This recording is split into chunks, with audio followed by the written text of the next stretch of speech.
वालाच्या शेंगाची रस्सा भाजी अशा स्वच्छ निवडून आणि अशा याला 2-3 पाण्याने धुवून घेतलेले आहेत. इकडे 2 मीडियम साईजचे कांदे घेतलेले आहेत. इकडे 1 टोमॅटो घेतलेला आहे आणि इथे मी लसूण घेतलेला आहे. आता सर्वप्रथम आपण गॅसवर कढई ठेवलेली आहे आणि कढईमध्ये तेल घातलेलं आहे. थोडेसे जिरे आणि मोहरी, जिरे मोहरी थोडीशी तडतडायला लागली. मग घालूया लसूण.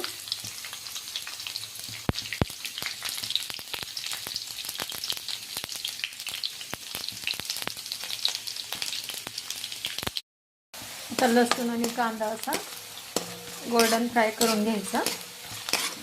जर समजा तुम्हाला जर 2 भाजी करायचा कंटाळा आला असेल आणि भातासोबत खायला काही नसेल तर अशा प्रकारे आपल्या एका भाजीमध्ये पोळीसोबत पण आपण खाऊ शकतो आणि भातासोबत पण ही चालू शकते.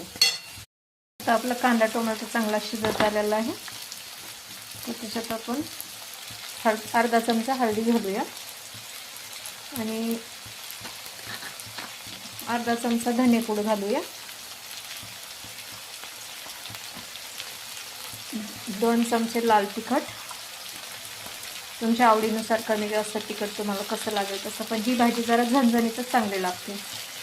त्यामुळे मी याच्यामध्ये 2 चमचे मोठे असे चमचे घातलेले आहेत आणि थोडासा माझा गोडा मसाला. अशा प्रकारे हा मसाला सगळा भाजून घेऊया. आता घालूया